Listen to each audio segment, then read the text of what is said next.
Let's get it on!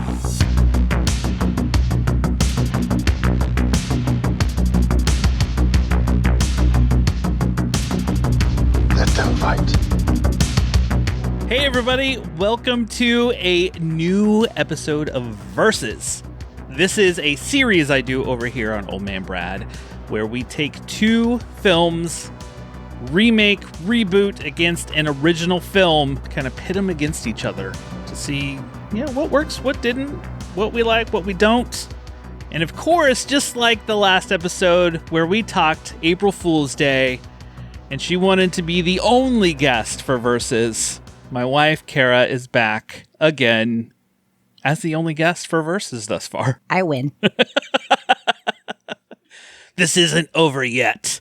But this is only the second episode of Versus I we've started done. to say, I don't know that you can call it a series when there's only two. It's getting there. I just gotta, we gotta plan it. You're the only one, and we gotta figure out, when we can both watch the films. True. We're going to be talking House of Wax. We will be talking the Vincent Price film from 1953, and then the pseudo remake, very loose remake from 2005. There is literally two things in common. Yeah, probably. They have the same name. That's really... Okay, Yeah. so three things because they have the same name. They have the same name, and there are a couple other things which we'll get into, and some other, I don't know if they're nods to the original that I wanted to bring up. Maybe that kind of go with it. But yeah, we're going to talk those two films, and then there are, these two aren't the only House of Wax films out there. We'll kind of tell you about some of the others that we have not watched those, though. You ready to dive into... Let's make a splash. Or you ready to go into the House of Wax, I guess it could be, since it's a museum. Sure. And I know you are a big fan of wax museums. I think wax museums are an abomination. They're ultimately creepy, and I'm not taking anything away from the artists. Definitely artists, definitely a medium that some people are phenomenal at. Absolutely. Just no. They're live action horror movies in themselves. For real. Yes. Because I've been to one or two, and it's like they're watching you. And this is why I have walked past every wax museum I've ever been. I'm like, and that's a pass for me. I think I'm not doing that. Well, speaking of wax museums, let's start with the 1953 House of Wax. An associate burns down a wax museum with the owner inside, but he survives only to become vengeful and murderous. Directed by Andre de Toth, stars Vincent Price, Frank Lovejoy, and Phyllis Kirk. This came out in 1953, and this one is a remake in itself, because there was a version called The Mysteries of the Wax Museum that came out in 1933. And reading up on it, it is pretty much almost the same story as this one. And they're all based on a short story called Wax Works by Charles Belton. I think they kind of just take, especially the 2005 one, creative control in name only mostly. There we go. And kind of go from there. House of Wax from 1953. I had never seen the film before this. Nor had I. Obviously, I know Vincent Price. Yes. So I assumed going in, okay, it's going to be decent. And the thing is, I think personally for 1953, it was fine. Oh, yeah. I have no complaints there. The acting was fine. There are a few little things that I would pick apart. I do think that it should be noted that even though it was filmed in 1953, it takes place in 1902. Correct. So you have to get your mind into the right headspace for why this wax museum would have been so scandalous. Yeah. Because that's a whole piece of this, is that he's opening up this house of horrors, and we would laugh at that. It's laughable. But then they had the women coming through fainting and needing smelling salts and things like that, which in 1902, this would have been a big deal. And I think kind of what set us of when is this taking place? Because I think they made a comment about how the cars are getting faster or something like that. they're not going to be around for long or something like that. Yeah. They made you made the comment, how many layers does she have to put on in 1953? And I was like, this is not 1953. I'm like, I'm going late 1800s. And you're like, let's look it up. It was like was it a girdle that kind of like sucks in the... First it was a girdle, and then it was the bloomers, and then it was the underskirt, and then it was the overskirt, and then it was a shirt that they pulled on over, and then it was like a blouse, and then it was like the full thing that they pulled over. Like, she had on at least 7 or 8 layers before she got anywhere. And how hot would people have to be back then? Like, I couldn't imagine. Like, even guys, like, they would suits and full jacket on top of that and everything else. I'm like, why so many layers, people? They were prudes, I guess. No skin. No, I'm like, give me shorts and t-shirt and let's go. Yeah, I mean, they did go to what did they call it? They didn't call it a cabaret. It had like the can dancers. Yes. But they had, and she was like, do reputable people come here? Yeah, exactly. Because the dances were very risque because they were showing undergarments as they're kicking their legs up in the air and stuff. And I'm like, ooh. So again, in 1953, and our 12-year-old was sitting here watching this with us. And he was like, I don't know if I want to watch this. It might be too scary. What was it rated? We're like, well, it was rated PG. And he said, well, what did that mean then? I mean, that's fair. His response was, so that's a G. When it was done. I mean, for the time, especially like Vincent Price's face makeup and maybe some of the wax museums burning just some of those effects and kind of how, I guess, intense for the time it might be scary. Like, you watch it now, putting a 2025 lens on a 1953 movie. That's supposed to be a horror film. Yeah. They're night and day. I laughed, going back to the very beginning. They get right into it. Oh, they do. They get right into it. You know, within the first 5 minutes, maybe 10, what's going down and what's going to happen. But his associate, who is his business partner, wants the insurance money. He makes that very clear. And he goes around with matches. And that was the part that's good. He just starts lighting things on fire. Like, here's a match, light it on fire. I'm lighting another match, lighting it on fire. Well, he made the comment that he has like these wax bins in the basement. Yeah, and how flammable they are. And he's Vincent Price's character, Henry. He's trying to get someone else to kind of be a partner on it, to kind of buy him out. And he told his partner what he was doing. And the guy who is going to become the partner was like, sure, this sounds like a great idea. I have to go to Egypt. Yeah, I'll be gone for 3 months. And he's like, great, that's no problem. And his business associate was like, that is a problem. Yeah, I want the money now. I want it now. I got something else. 3 months is too late. I need this money. Do you realize if we just burn the whole place down, how much we can get? I think it was $25,000. Is that what it was? No, it would have been $25,000 a piece. Was it? I thought it was $25,000 they were going to split. No, $25,000 a piece because he needed to buy him out for $20,000 and he wanted a return on his investment. Okay. It was $25,000 a piece. We looked it up, and that's close to like 107. How much was it? Close to $1 million. Close to $1 million. Yeah. Like 25,000 is close to $1 million. The conversion from 1902 to today. I mean, even thinking $1 million right now, it doesn't even feel like it's a lot.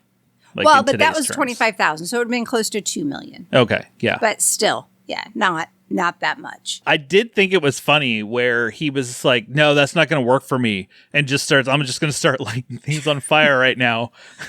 Lighten it up. Let's go. And then they have what is basically the only real fight. Henry, Vincent Price, his big wax sculpture is Marie Antoinette. That's like his creme de la creme, the best one that's focused in the middle. And how her eyes follow you wherever you go. And it is a very lifelike wax sculpture. Yeah, absolutely. Without a doubt. However, it's just a sculpture. And he talks to all of his wax figures. And this is before he supposedly goes cray-cray.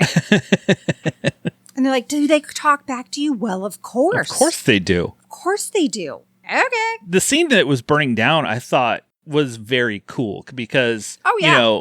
making this in the 50s, no CG, no anything. Yeah, it was all burning. And it was they burning. probably only had one take. It was probably you get this in one take and we're out. And the wax faces just like slowly melting and as they're fighting in the middle of this fire. And him trying to put things out, getting small glasses of water and trying to dump it on things. That was kind of comical.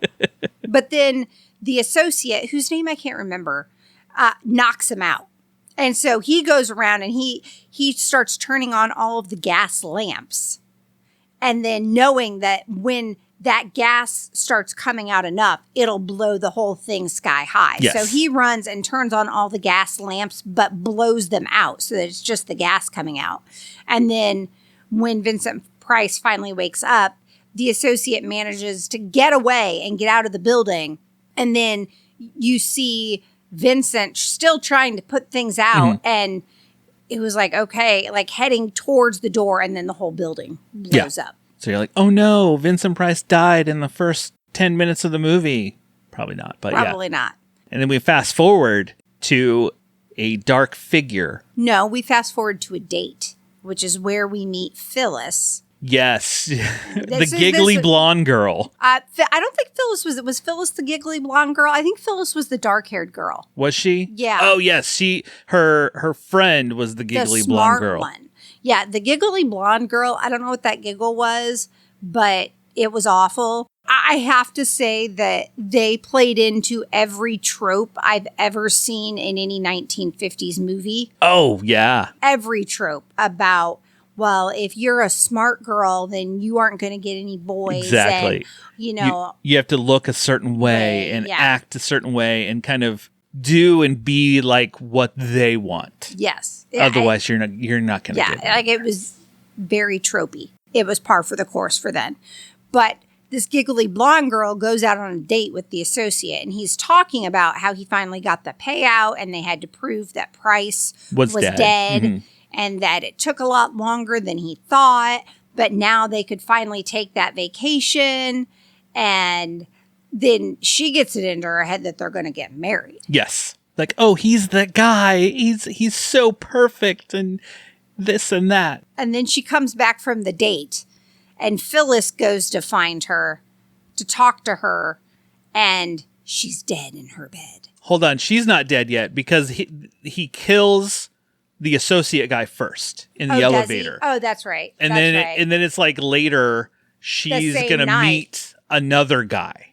And that's what happens. That's right. Yes. Yeah, she's going to meet the other guy, and then he kills her. She finds him in the bed, and then Phyllis sees him and goes on this, what I just think is craziness. First of all, she screams at the top of her lungs over and over in what is a boarding house. Yes. So I don't know if anybody else has ever lived in an old house. We lived in a house that was built in 1908. There's no soundproofing. No, not at all. Not at all. So if you screamed at the top of your lungs, all of those boarders would have heard you. Somebody would have come calling, you would think, but nothing. So instead, she climbs out the window and starts jumping from the roof, and running in the streets where there's nobody. Right. Like it seemed like it was a fairly big town. It seemed like it was probably city adjacent. Yeah. But there's nobody on the streets. No. Zero people. No. Zero people as she's running, looking out the windows or anything. And she's screaming, help, help. And then he starts following her. And it needs to be noted that this man has a very significant limp. Yes. Which comes and goes, depending on how fast he needs to run. If he needs to get to his victim quickly or not, he will limp or not. Limp or not. And he's got a deformed face. Very deformed face. And he wears a black cape and a black hat. Like, it is very Phantom of the Opera-esque. Yes, absolutely is. I mean, she gets away, obviously. And then you see same man and his two stooges. Is that a good way to put this? Yeah. Stools, I think is another way they would have called them. But one is a deaf mute who apparently can understand people. Oh, when we find out that Vincent Price is still alive and he's bringing his wax museum back to life. And he has associates, one, the deaf mute, who can hear people, like you said. Obviously. But we don't know who they are until... We don't know any of this until because we see these two figures, they steal bodies from the morgue. Crap, I just looking at the cast, you know who played the Igor character? Who? It was Charles Bronson. What? Yeah. No. I mean, I can see it now, but what? Yeah, exactly. And That's your deaf mute. I didn't who's recognize not him deaf, at all. but mute. It didn't even register that was him. No, not even a little bit. The three of them are stealing bodies from the morgue. And this gets mentioned here and there. Like the guy who committed suicide, his body was stolen. The commissioner or some police officer who was killed, his body was stolen. Yes. The girl who he murders in the bed, her body is stolen. First of all, wouldn't you beef up security on the morgue? You'd think. Then we find out Vincent Price is still alive. Yes. And he's in a wheelchair. And he's in a wheelchair. And he still looks very much like Vincent Price. Not somebody who's deformed in any way, shape, or form. He can't do his wax work anymore because his hands from the fire and the accident, he can't do it. But his associate, Igor, and the other guy, I forget the other guy's name. I forget his name too. And the guy that we're calling Igor is truly named Igor, which is seriously the most stereotypical name for the character that he plays. Oh my gosh, yes. Ever. 100%. The other guy is also some like really good artist. Yes. I can't remember it. Steve? I can't remember. Harry? Well, looking at the cast, it's one of those, it's all old, it's all these a little more current pictures. So I'm like, okay, which guy was he? He was the guy who was in Sing Sing for doing something. I guess I should have wrote these names down. Failure on my part. Well, they only mention his name a couple times. This amateur show that I do here. I know. Seriously. Anyhow, so you find out Vincent Price is alive, and Phyllis ends up, she's the one who found her friend dead. The house that she ends up knocking on the door of and they let her in. It just so happens that the boy, maybe boyfriend, definitely good friend. Yeah, they're friends. Is a sculptor. Yes. So he eventually is going to internship with Vincent Price. Right. To do some creations. So the man who was going to buy into his wax museum does end up underwriting his new one. The hijinks begin. Like you've seen a couple of quote unquote murders already. Phyllis is able to describe the man to the police. Like I said, massive limp, and then very disfigured. When we get to his reopening of his House of Horrors and his wax museum and everything, his Marie Antoinette is the blonde girl who died. And no, it is not. I thought it was. No, it isn't. Joan of Arc. Joan of Arc. But it is her friend. Exact face, different hair. Different hair. And she's like, oh my God, it's her. And like she goes and she's looking really closely. And then the police officers notice that the person who's supposed to be John Wilkes Booth looks just like the police person who passed away. But they're just like, wow, he looks the same. And they ask him questions. They're like, well, pictures were in the newspaper. Right. So I did this. And they're like, oh yeah, that makes sense. And there's little things from her friend of, well, how did they know that, I think it was an earring? She only has one ear pierced. Yeah. Did you put piercings in both ears? And like she traps the dude who created Joan of Arc. And he said, what did he call him? He's the apprentice. I think he calls him my master, but that's not. Oh, yeah. Like he would be very mad at me if I didn't get those details correct. Yeah, and talking about Vincent Price, if his, I don't know, boss, so to speak. Yeah. And they're like, no, we absolutely did. Like, we used her face. She was perfect for this. And didn't they at one point say they went to, was it the police station or somewhere, and looked at pictures to get even more detail so that it could be as perfect as possible? Yes. We didn't use a body. No, we didn't use the dead body we stole. But all of these dead bodies are going away. Anyhow, fast forward to, he makes the comment that that Phyllis will make a perfect Marie Antoinette. He asks if she would be willing to come visit him. so that he can basically use her likeness and model. And she's like, sure, I can do that. And remember, her boyfriend, who knows what he is now the artist interning. guy who's interning now. Yes. Who's interning. And he appears to be doing well from what he's doing. Yeah. Vincent Price and they say he can walk with a crutch, but he's confined to a wheelchair. Yeah. He takes her and everyone on a tour and shows them how he has the whole spiel. We get to go to the basement. We get to see it all. We get to see it all and how it all works. And they're like, oh, okay, this is pretty cool. That is how you get a lifelike whatever. And then I think, was it right after that? I mean, it's a 90-minute movie. And then all of a sudden it's intermission. Yes. We're like, intermission, 10 minutes, 10-minute intermission. And we're and this is the one scene, because this movie was released in 3D. The Blu-ray I have, it came with it has the 3D version. We don't have 3D TV or anything like that, but you can watch it regularly. And this scene, it's got a guy with a rubber ball paddle thing, and it keeps hitting it at you at the screen during the intermission. I think he even broke the fourth wall at one point. He said something, and he's like hitting it. And I'm just like, here's your one big 3D scene, I guess. Because there was truly nothing else in this whole thing that was 3D at all. We come back from intermission, and suddenly she is more and more convinced that Joan of Arc is her friend. Yes. And she's supposed to be meeting her boyfriend at the she's supposed to be meeting the guy who's interning. She's supposed to be meeting him there. And she comes inside, and Vincent Price, was it Vincent Price, or was he as his? No, he was Vincent Price. Okay. And he comes up, and she's looking at her friend, but he's not there yet. And she climbs the sculpture and takes her hair off. And you see her blonde hair underneath. And you see the blonde hair underneath. And then Vincent Price rolls in his wheelchair behind her. And he's like, I really wish you hadn't done that. Yeah. Blah, blah, blah.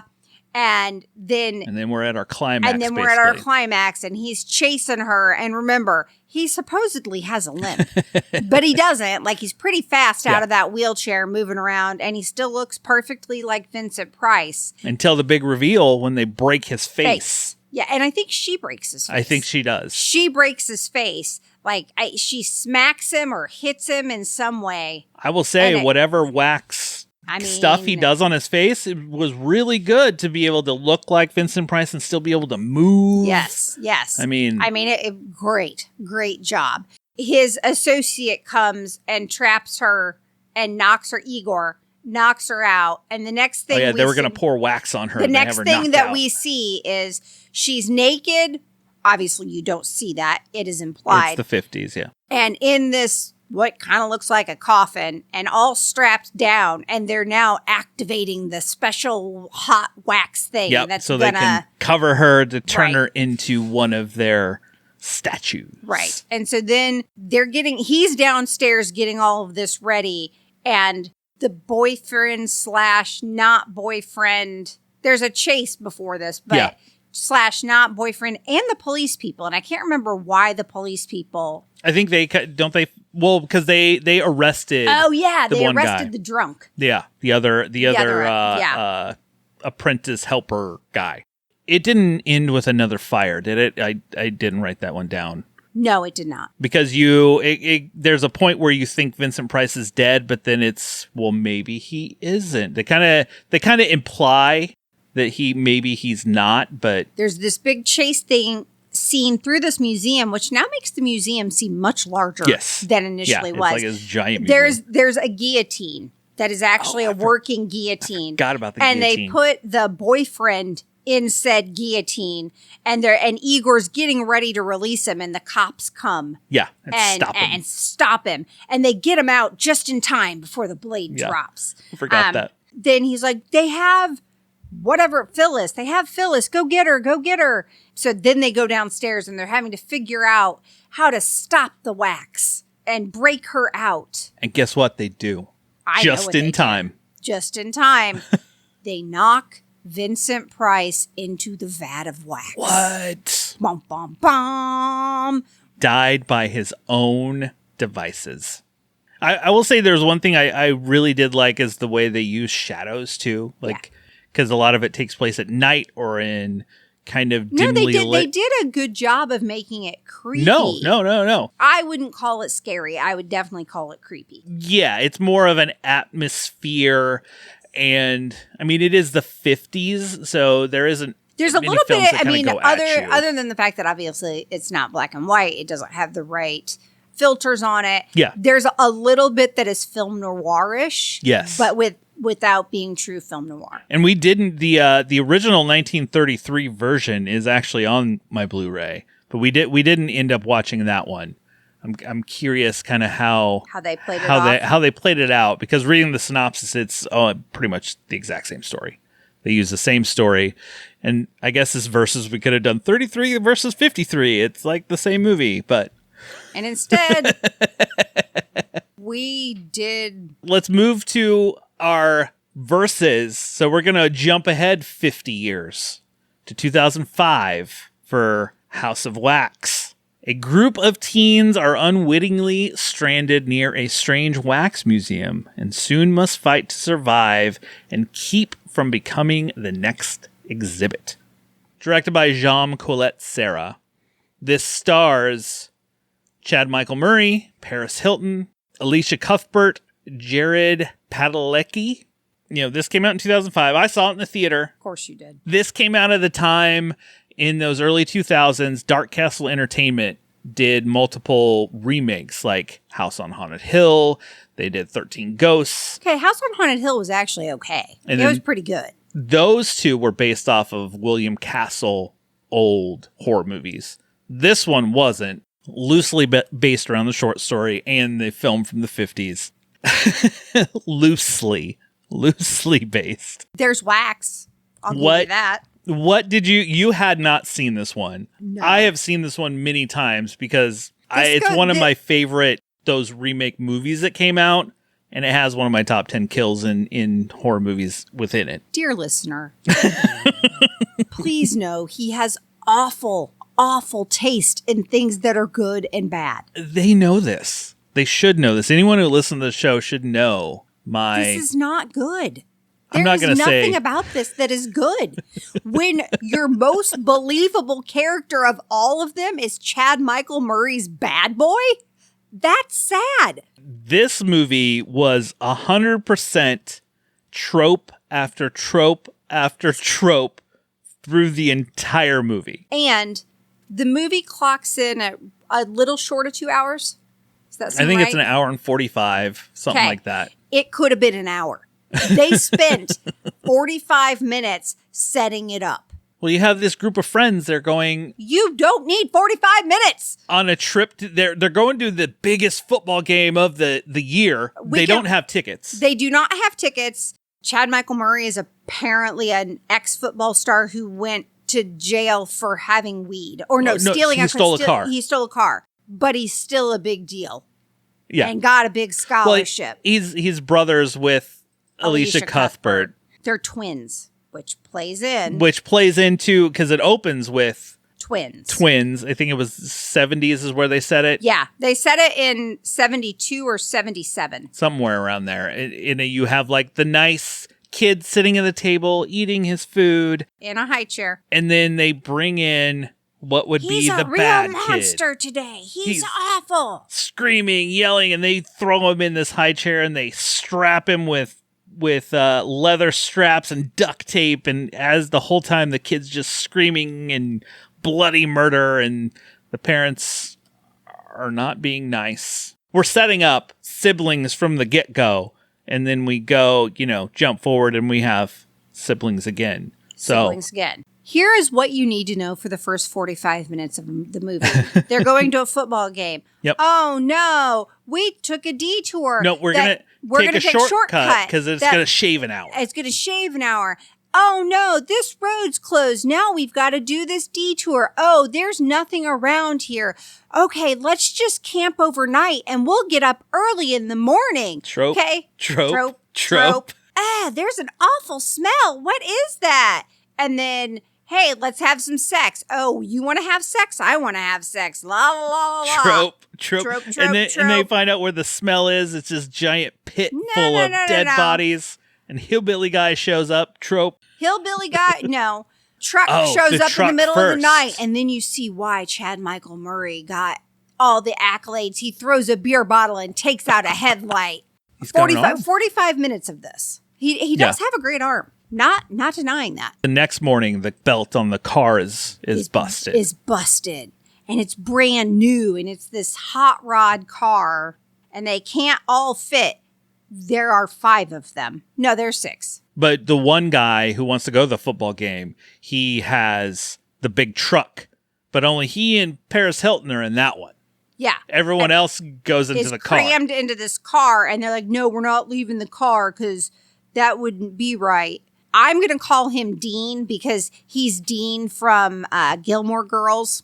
That is how I know these characters. Dean from Gilmore Girls. Chad Michael Murray is from One Tree Hill. Chad Michael Murray's character is Nick. Dean, who is that Jared? Yes. He's Wade. Okay, Dean and Wade. Wade and Alicia Cuthbert's character, they decide they're going to go walk to the nearest town. Their boyfriend.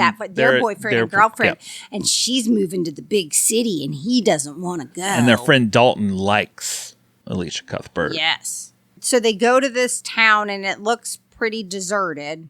First, we follow in the pit first of the dead bodies, and then like the hillbilly guy comes and he tells him about his belt, and he's like, "Well, there's probably one in town because there's a shop in town, so I could take you there." And then it's one of those like, okay, trope. We're gonna get into the truck with the hillbilly guy, and they're looking like, "Oh, did we make a bad plan?" Because he's got this big knife on him and other things. And then they were like, no, we want out of here.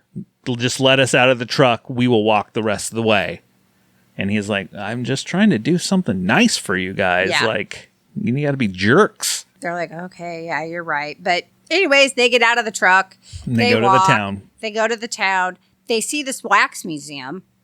And they're like, that's cool. And they're looking at it, but then they see a church. They hear music in there. They're like, oh. Well, they go to the gas station. Nobody's there. Yeah. And so they go to the church and they open the door. There's a coffin and they're like, oh, crap. At a funeral. Yeah, they're interrupting a funeral. The guy comes out, yells at him. Bo comes out to yell at him. Bo comes out and is like, nice job. And they're like, we are so sorry. We didn't know. And then he was like, hey, we are looking for this guy named Bo. We need a fan belt. And he's like, well, I'm Bo. And he's like, well, could you go open your shop? He's like, somebody I love very much just died. Really? And they're like, oh, yeah. My bad. He goes back in the church. He comes back out and he's like, hey, I'm sorry. It's been a long day. We can go over to the shop now. They go over to the shop. He has every fan belt size they need except for the one 15-inch one, but he thinks he has it up at the house. So now they're willing to get in a truck with somebody. Like, oh, okay, yeah, we'll ride with you up to the house. It's no big deal. They ride up to the house. Chad Michael Murray, he's got to use the bathroom. No. Oh, no. Wade. Chad Michael Murray is still back with Dalton. Like I said, I'm calling him Dean. He's Dean Wade. From Gilmore Girls. Wade needs to use the bathroom. And again, we're hitting more tropes as we're in the house. Of hey, I'm gonna go snoop around. Yep, in a house that's not mine. All while Bo's like, well, I'm gonna go change clothes, and then I'll look for your belt and do this, and you're just like, and then I'll put it. And he was like, I can come with you guys and help you put it on. Yeah, like that'd be great. Thanks. Give you a ride back. And Dean feels like he needs to go wander around. Yeah, it's a bad thing because something happens to him. Yep. And then Alicia. Yeah, he comes back out to her, and she's like, well, where's Wade? And he's like, well, he's using the bathroom. He's probably still in there. And then she's like, well, I will wait for him here, and gets in the truck and locks the doors. And then there's a whole standoff. And then he goes after her. Well, she realizes that the truck is the same truck as from the other night. Because the headlight's out. Because the headlight's out. And she's like, oh my God, it's that crazy guy. It's that guy. So then he starts he punches out the window and she backs the car. Big chase scenes. Into like basically an edge so she can't like actually get away. Again, trope. And then she starts running. Everything in this movie just ends up with a trope. Because they go to the town. We forgot to say, they go to the town, and the other friends are like, well, we're going to go to the football game. You can catch up with us later. And I will also add that when because we haven't discussed this, we did skip a big thing that is important, legit important. The entire town is made of wax. We don't know that for a bit. Yes, we do. Because Dean isn't dead when they go into the wax museum. Well, they don't know that the whole town is wax yet. But they do go They go to the wax museum and realize. Which is made of wax. Which is all made of wax. I don't know how it stands through the summer. I don't either, but I mean, literally the whole thing is made of wax. And they're like, okay, this is cool. And then they get inside and she starts finding all these things that are labeled Vincent. Yeah.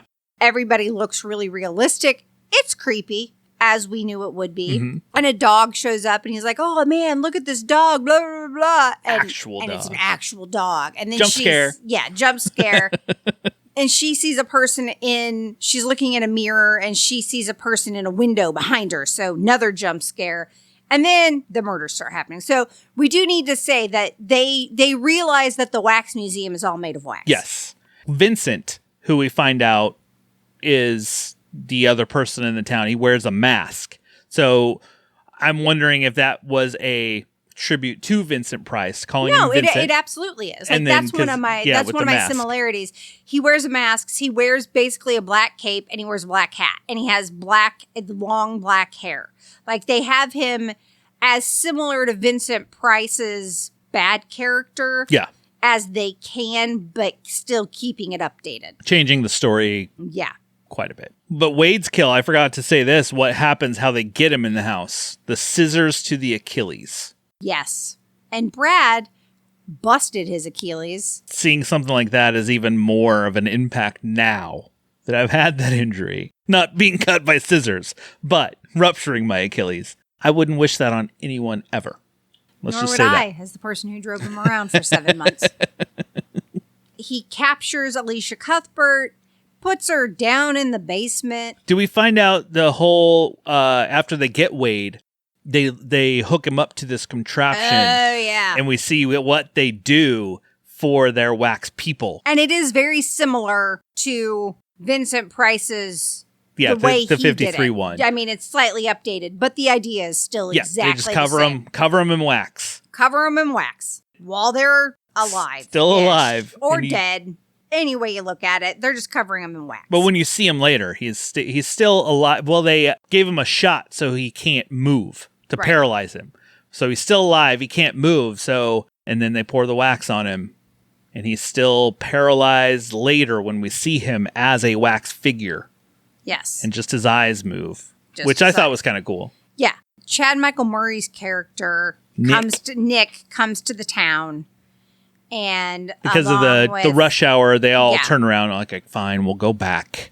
He ends up finding Bo and saying like, hey, did you find X, Y, Z? He's like, oh yeah, he may be up in the house or something. And then Alicia Cuthbert manages to unsuperglue her lips. Yeah, because they captured her, superglued her lips together so she can't yell. Because she's underneath the garage? The oil, like if you were going to do an oil change. Yeah, she's down below. Yeah, she's down below that.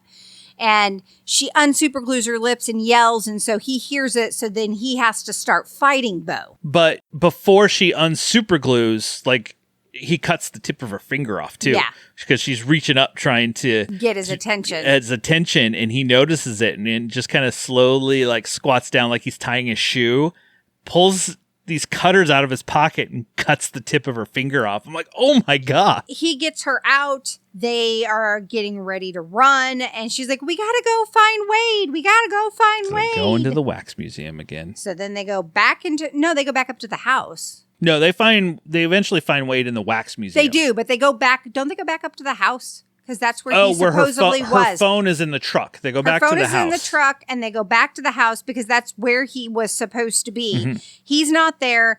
He convinces her, okay, we got to go get your phone, and then we're leaving. And she's like, okay. They find his friend's glasses. Is it Dalton? Yeah, because Dalton got messed up. I forgot how he got killed.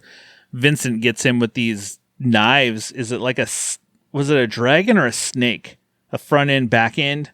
Because when I think it was a dragon. He crosses them down on his neck. And the way that it's just filmed cut, it just looks like the whole thing. Yeah. And then he pulls the body away and the head just rolls.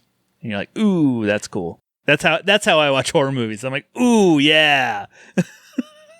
and so then we kind of cut away from them because Paris Hilton keeps wanting to tell her boyfriend, who through the entire movie, all he wants to do is have sex. That is his goal. Or go to the football game. Yes. That is his goal from the moment he first speaks till really pretty much his last breath. And he's the tropey sports jock dude. Yes. She's like, I might be pregnant. That's what she keeps wanting to tell him, but he won't listen. And then he goes out and he's like, oh, I've got reception on my phone. I should check my messages. Well, the music stopped. They were playing music right. when they were in the tent. He was like, why did my music stop? And he goes out and he goes to check his messages, goes to play the music, and guess who's there? Vincent. No. He hears that there's something wrong, so they know they have to go up as well. Yeah, but he dies right off camera, basically. Well, something happens to him off camera because you cut back to Paris Hilton, who's like, what's going on? And then Vincent chases her, sees him still kind of like trying to get away. Let's go back to more trope.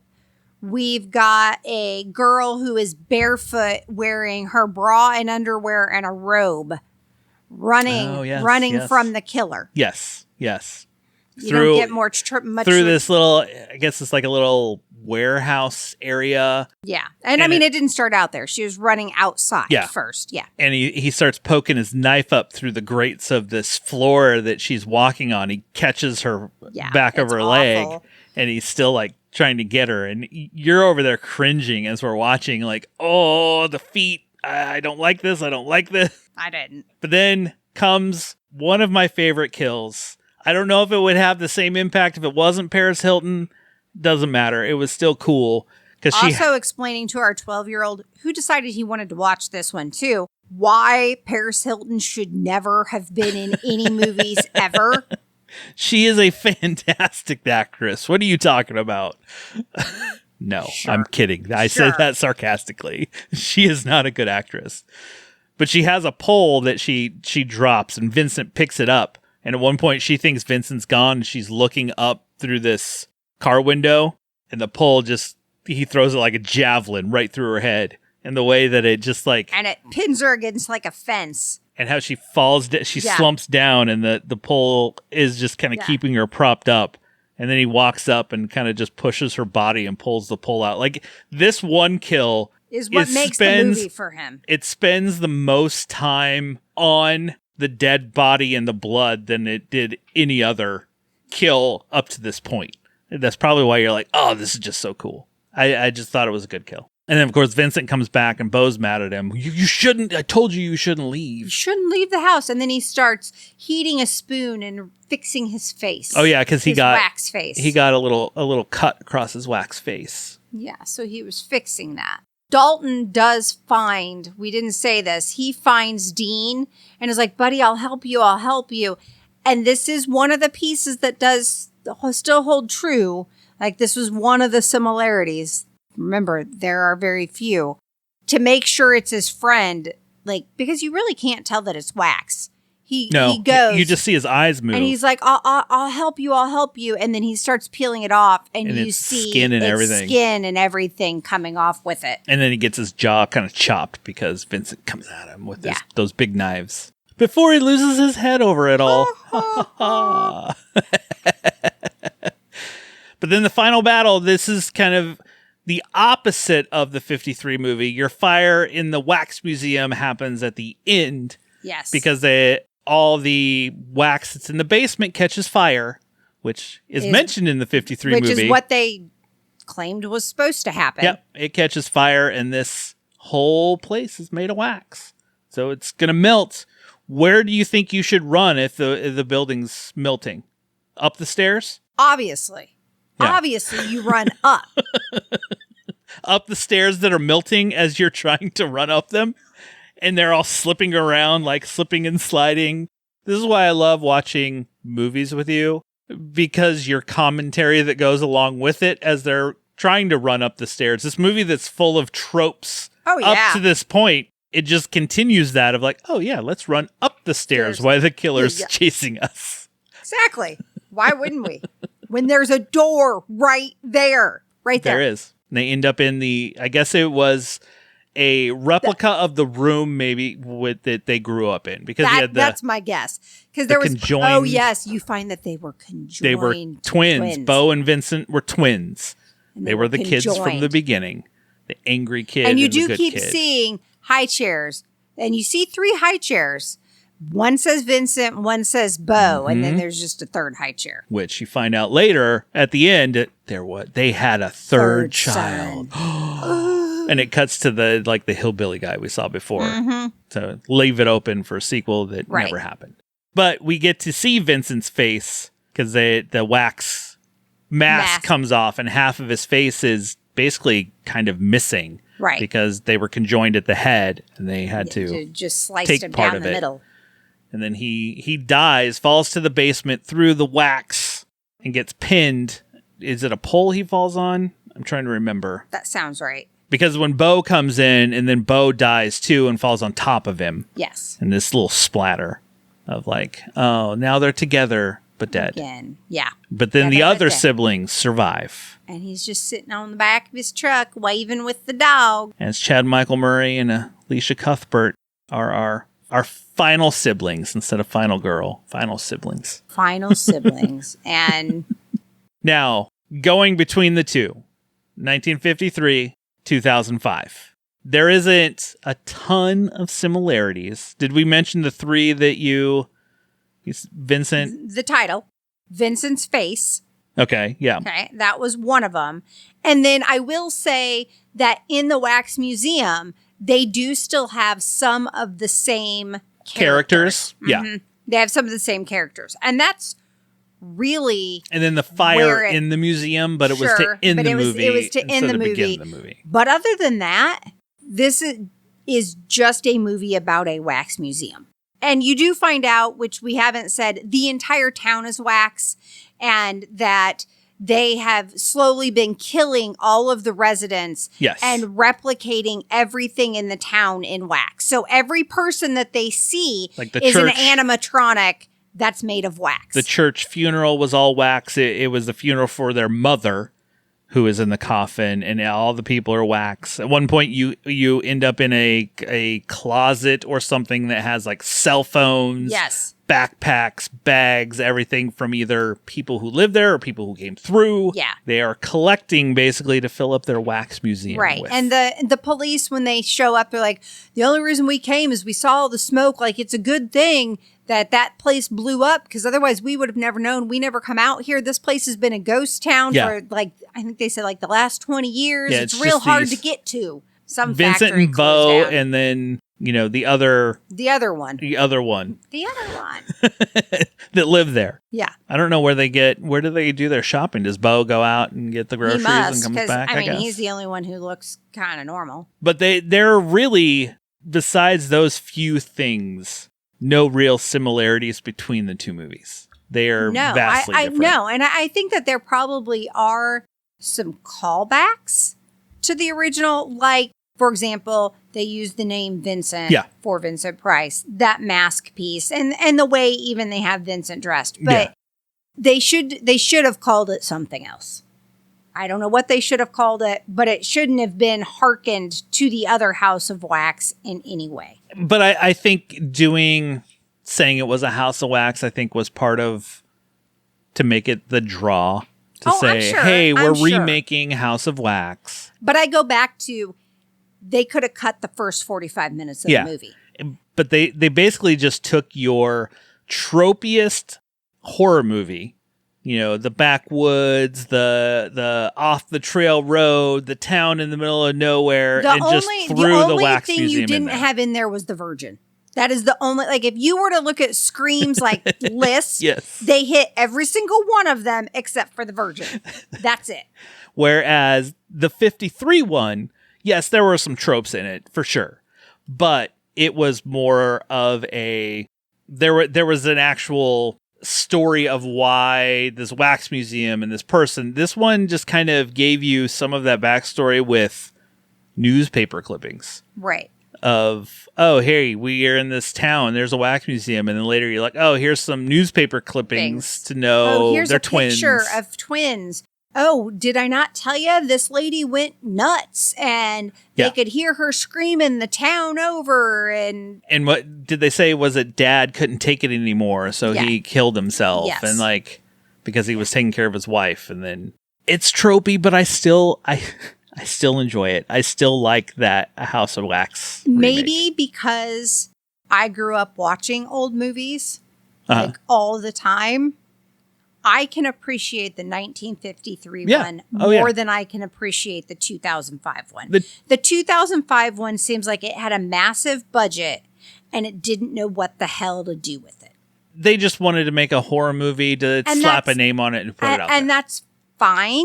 Get rid of the first 45 minutes. Give me more in the actual House of Wax. Yeah. Yeah, I agree. Set more there. Because, again, we've already established wax figures are just creepy. So you had lots of opportunity within this very, very creepy that you set up from the beginning. The whole thing is made of wax. Yeah, you had time to do that. They don't spend a ton of time in there. They go in there a couple times, but they should have had more of a... Somehow maybe they got locked in the museum and have to find They could have gotten out. locked in the museum. And then like one by one, they're all disappearing. Or, oh, we found a tunnel. Where do we think this tunnel goes? Okay, maybe the tunnel takes you up to the house or I forgot something. about going to the secret passage door because that always Seems ends like well a great for people. Idea. Always. Again, trope. I can appreciate that the first one actually had a storyline. This storyline was dumb. Again, I recognize it's just a horror film. And I can get along and be just fine with stupid horror. Oh, absolutely. I have no issues with that. I mean, look at our last verses where we watched that April Fool's Day remake. Oh, okay, this was better than that. Okay. I'll give you that. I mean, way better. They do not exist on a similar plane. They're not even close. Even Paris Hilton is better than what we saw in April Fool's. Yep, I agree. Yeah. I agree. So there's that. So if you were to tell somebody to watch a House of Wax movie, which would you tell them, the 2005 or the 53? I would ask them what they were looking for. Okay. I would say, hey, you mentioned that you want to watch what, like if they said, I want to watch a scary movie, or if they said, can you suggest a movie, my whatever wants to watch House of Wax. My first question would be, oh, which one? Yeah. And then it would be, well, what are you looking for? Because if you're just wanting a traditional slasher movie, you can watch this one. You can fast forward 45 minutes. You'll be fine. Or I would say if you want to, this is not going to be scary. It's going to be creepy, but it's not going to be scary. If you want something like that where you can follow the storyline, this is the one you want. I like the remake. Obviously. It's schlockiness. I'd never seen the 53 version. I enjoyed it. And in looking at it, I mean, Vincent Price, everybody knows. Anyone who's into horror knows who Vincent Price is. Even if you're not, I mean, the Thriller videos, the whole bunch of other things. You know the Vincent Price voice. You know his iconic look with his little mustache. And I've never really seen too many of his movies. And getting to see one, like, I enjoyed it. I thought it was, for the time you look at it and you're like, well, it's the 50s. It's the 50s taking place in 1902. Yeah. And I've watched and read plenty of things that take place in 1902 and did a great job of being accurate to the time. Really and truly, it did. So, I mean, and it bought into. I'm with you. If you, depending on what you want, if you want a tropey early 2000s dumb horror movie, then that House of Wax would work for you. If you're looking for something a little more of an atmosphere, a little more of a story, and I don't think it's fair to compare the two, honestly, because they are very different. And because when I set this up, I was just like, House of Wax. because the 2005 one has always been, it's the remake of House of Wax. Yeah. And I had never seen the 53 version or the 33 version. So when I watched it, I was like, as we're watching it, I'm like, this is nothing like the 2005. No, it doesn't even. And the thing is, they could have followed the original storyline. They could have. Like, there are plenty of ways. Because while I was sitting there watching it, I was like, oh, there are ways they still could have followed that original storyline. Oh, yeah. And continued and updated it, and it would have been fine. Oh, absolutely. But they just made it into what was the hot thing right then, I think. I don't even know that was the hot thing. Out of five wax figures, What did I give April Fool's? Did I give it a -1? Maybe. The remake? Yeah. Possibly.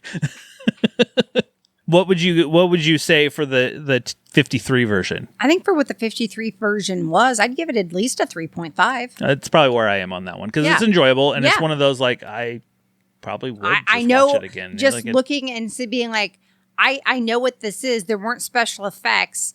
I've done enough stage stuff and special effects makeup. Yeah. Like, I can appreciate what I'm seeing and that I know, like, this is all on a soundstage. Like, none of this is on location. Yeah. This is all either backdrops that they've done really well or, they've created this and it's going to get torn down. They did a good job with that. Oh, yeah. So looking at all of that, all of this is on location. And the 05 version. Do I gotta? No. Okay.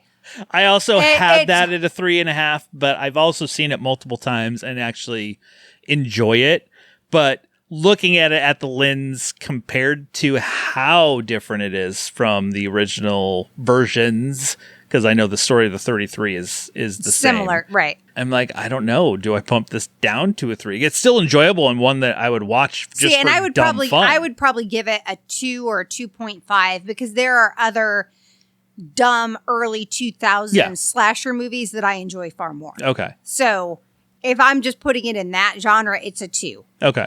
If you want me to give it like the truly stupid, sure, I can give it a 2.5. Again, get rid of the first 45 minutes.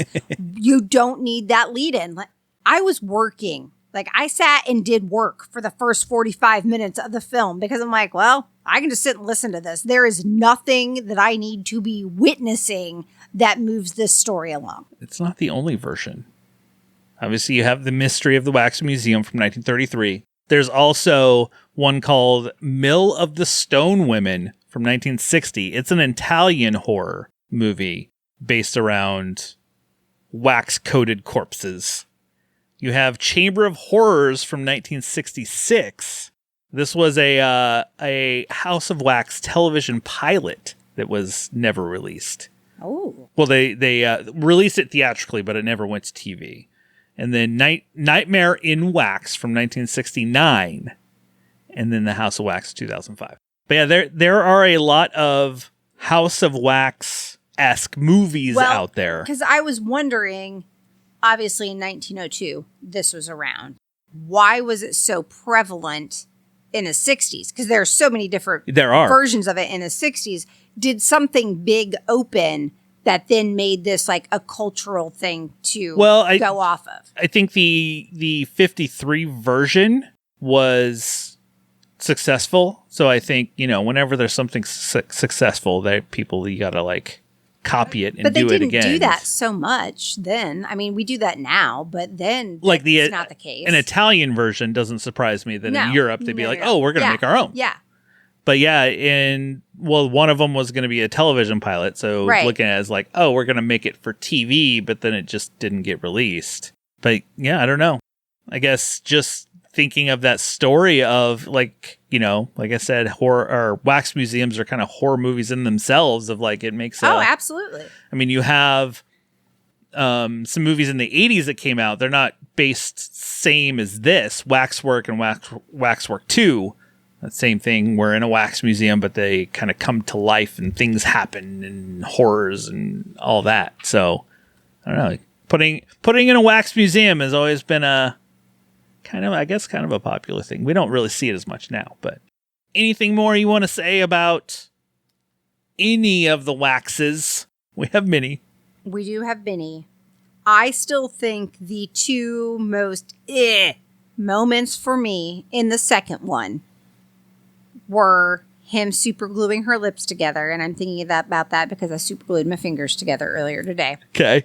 And just like that feeling of me having to pry those apart. So think about that on your lips.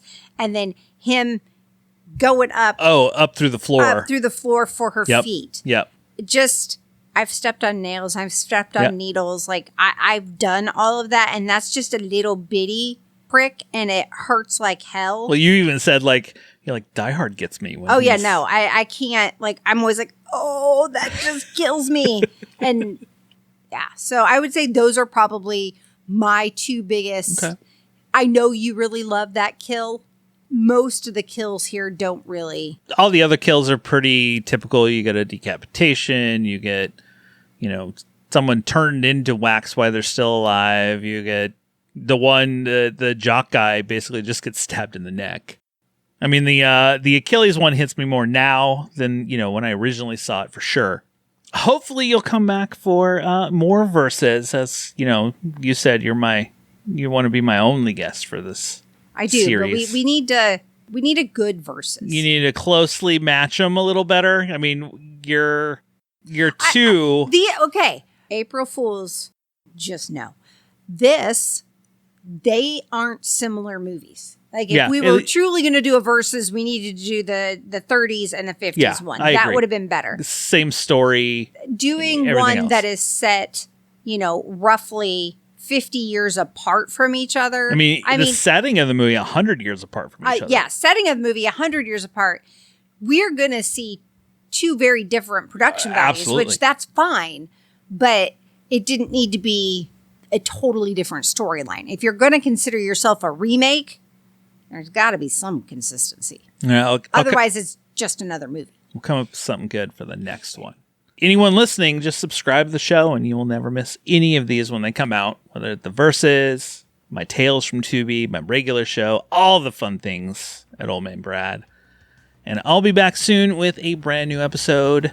Just snuggle up in that blanket, turn off the lights, because it's okay to be scared.